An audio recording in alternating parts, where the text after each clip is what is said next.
स्वामी विवेकानंद के बारे में भारत का युवा आज के डेट में मेरे ख्याल से कम जानता है, लेकिन जो पहले के युवा होते थे वो सारे अपने महापुरुषों के नाम याद रखते थे। तो आज मैं विवेकानंद जी के बारे में आपको कुछ पॉइंट बताने वाला हूँ, जो कि 8 पॉइंट मैंने इकट्ठे किए हैं और काफ़ी ज़्यादा आपके जीवन को महत्व देंगे। तो नंबर 1, मैं आपको विवेकानंद जी का परिचय पहले देना चाहता हूँ। स्वामी विवेकानंद जी का जन्म 12 जनवरी सन 1863 को कोलकाता में हुआ। उनका घर का नाम नरेंद्र दत्त था।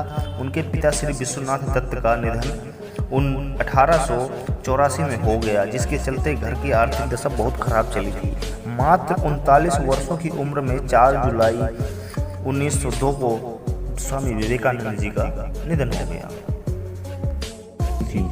तैराकी, घुड़सवारी और कुश्ती उनका शौक था। स्वामी जी ने तो 25 वर्ष की उम्र में ही Veda Purana, Bible, Quran, धम्मपत्तना, Guru Granth Sahib, Das Kapital, पूंजीवाद, अर्थशास्त्र, राजनीति शास्त्र, साहित्य, संगीत और दर्शन की तमाम तरह की विचारधाराओं को वोट दिया था कि जैसे वो बड़े होते गए सभी धर्म और दर्शनों के प्रति अविश्वास से भर गए। संदेहवादी, उलझन और प्रतिवाद के चलते किसी से भी विचारधारा में विश्वास नहीं किया। नंबर 3, ब्रह्म समाज से जुड़ाव।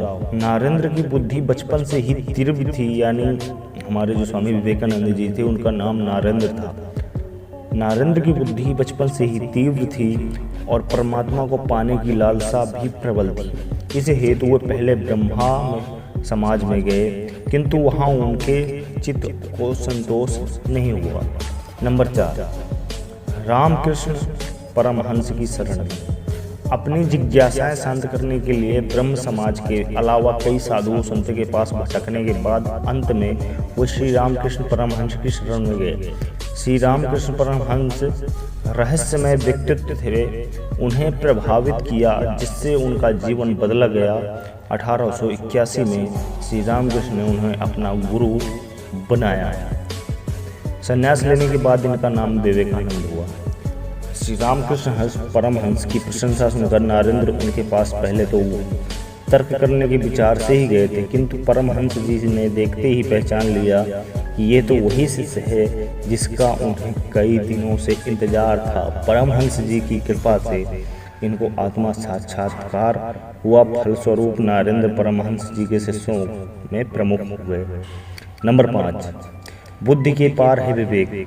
स्वामी विवेकानंद जब नरेंद्र थे, बहुत से तर्क थे, नास्तिक थे, मूर्ति भंजक थे।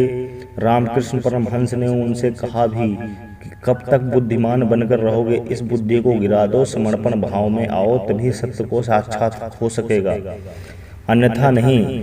तर्क से सत्य को नहीं जाना जा सकता। विवेक को जागृत करो। विवेकानंद को श्री रामकृष्ण परमहंस की जो बातें जम गईं, बस तभी से विवेकानंद हो गए। फिर उन्होंने कभी अपनी नहीं चलाई, श्री रामकृष्ण परमहंस की ही चली।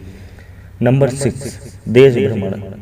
1886 में श्री रामकृष्ण के निधन के बाद जीवन एवं कार्यों में उन्होंने नया मोड़ दिया। 25 वर्ष की अवस्था में उन्होंने गेरुआ वस्त्र पहन लिया। तब पश्चात उन्हें पैदल ही पूरे भारतवर्ष की यात्रा की। गरीब, निर्धन और सामाजिक बुराइयों से ग्रस्त और हालात देखकर दुख दुविधा में रहे। उसी दौरान उन्हें सूचना मिली कि शिकागो में विश्व धर्म सम्मेलन आयोजित होने जा रहा है। नंबर 7, शिकागो में भाषण। सन 1893 में स्वामी विवेकानंद जी शिकागो अमेरिका में जो विश्व धर्म परिषद हो रही थी, वहाँ पे स्वामी विवेकानंद उसमें भारत के प्रतिनिधि रूप में पहुँच गए।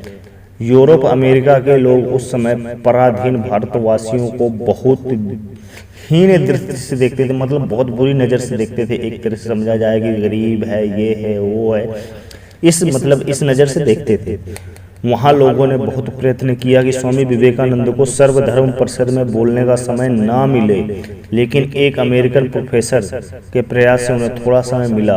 विश्व धर्म सम्मेलन में पार्लियामेंट ऑफ रिलीजन्स में अपने भाषण की शुरुआत उन्होंने बहनों और भाइयों कहकर की। इसके बाद उनके विचार सुनकर सभी विद्वान चकित हो गए। फिर तो अमेरिका में उनका बहुत स्वागत हुआ। वहाँ इनके भक्तों का एक बड़ा समुदाय हो गया। 3 वर्षों तक वो अमेरिका में रहे और वहाँ के लोगों को भारतीय तत्व ज्ञान की अद्भुत ज्योति प्रदान करते रहे।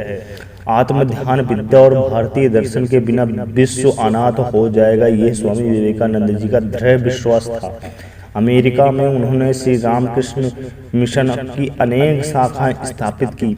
अनेक अमेरिकन विद्वानों ने उनका शिष्य ग्रहण कर लिया और शिकागो से आने के बाद देश के प्रमुख विचारक के रूप में उन्हें सम्मान और प्रतिष्ठा मिली।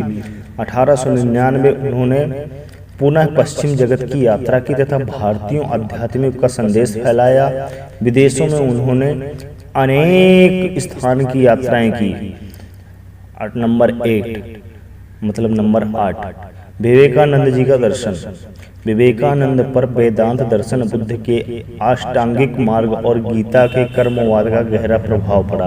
वेदांत, बौद्ध और गीता के दर्शन को मिलाकर उन्होंने अपना एक दर्शन गढ़ा। ऐसा नहीं कहा जा सकता कि उनके दर्शन का मूल वेदांत और योग ही रहा। विवेकानंद जी मूर्ति पूजा को महत्व नहीं देते थे, लेकिन इसका विरोध भी नहीं करते थे। उनके अनुसार ईश्वर निराकार है। ईश्वर सभी तत्वों में निहित एक तत्व है। जगत ईश्वर ही है, सृष्टि है। आत्मा का कर्तव्य है कि शरीर रहते ही आत्मा को अमर तत्व को जानना चाहिए। मनुष्य का चरम भाग अमरता की अनुभूति सी ही है। राजयोग ही मोक्ष का मार्ग है। ये स्वामी जी विवेकानंद जी के विचार थे। क्या विचार थे? उन्होंने बड़े बड़े जो विदेशी थे उनको अपने विचारों से एकदम पिघला दिया। जो किसी चीज़ पे विश्वास नहीं करते थे उन्हें ऐसे विचार बता देते थे कि उस पर विश्वास करने को मजबूर, मन से मजबूर हो जाते थे। ऐसा नहीं कि उन्हें जबरदस्ती मजबूर किया जाता हो। स्वामी विवेकानंद जी के ऐसे विचार ही थे। अगर ये वीडियो आपको अच्छी लगी हो तो जल्दी से सब्सक्राइब करो, जल्दी से लाइक करो, अपने दोस्तों के साथ शेयर कर दो। तब तक के लिए मिलते हैं नेक्स्ट वीडियो में।